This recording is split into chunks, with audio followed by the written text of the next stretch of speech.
Hello, hello, welcome to another tutorial. This one is actually a remix of one I've done before, a remix.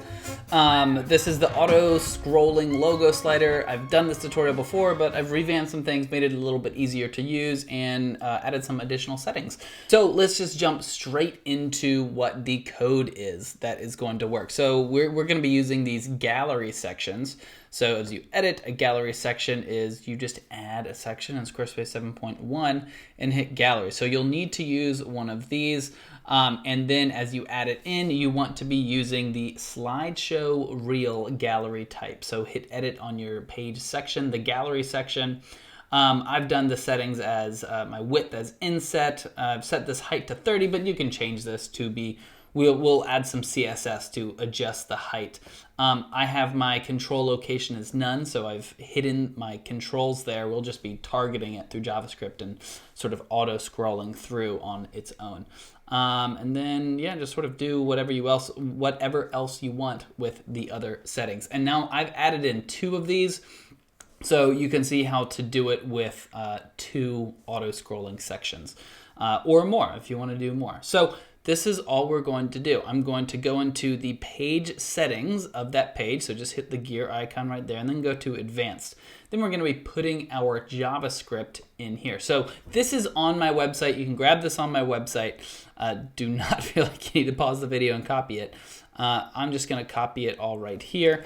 And what this is doing is we have a function right here, immediately invoked function expression, and we have this little, we're just creating a new auto scroll, passing in some options.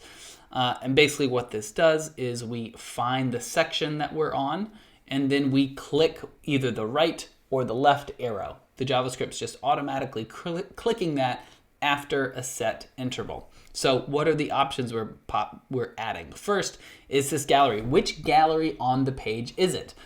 I have number 1 as the default, and this will just look for the first gallery section on the page, whichever one it is. If there isn't one, it's not going to work.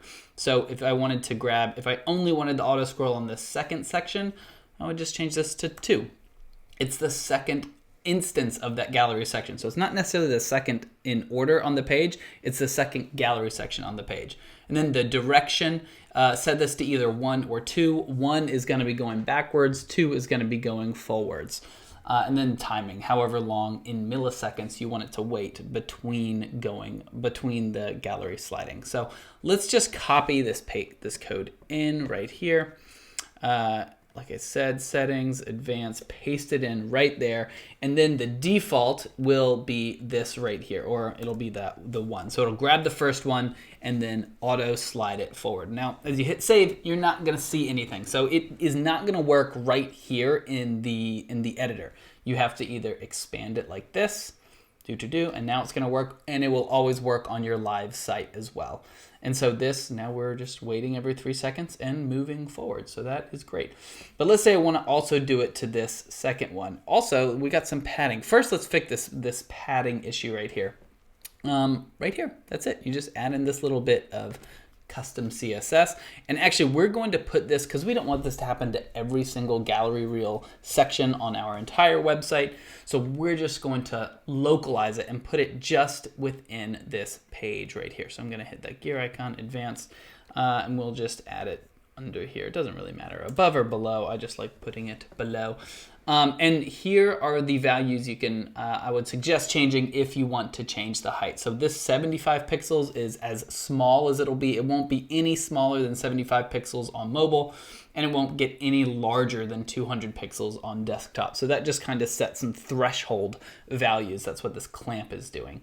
We're setting some threshold values right there. And the padding got rid of the horizontal and vertical padding. So you see we got about 5 items in here. And on mobile preview, it gets a little smaller, still keep about 5. So that's some pretty good height default settings, I would say.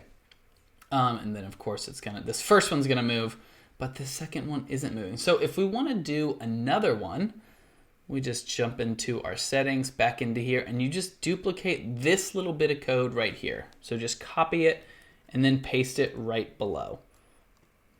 And then you can hit Shift Tab to auto format the stuff there. And so I'm going to grab the second gallery section on the page, and the direction, let's say backwards. I want it to do opposite. So I've switched the direction and grabbed the second. And let's change the timing, maybe do a little bit faster. What if we did that to 2000 milliseconds? All right, and now let's expand this. And there we go. So that's how you do it. So you just feel free to play around with this code however you want. Let me know if you have any questions on this. Check out my website for more fun tutorials and plugins and courses and all sorts of cool stuff. And let me know if you have any questions. Happy to help out. Hope you have a good day.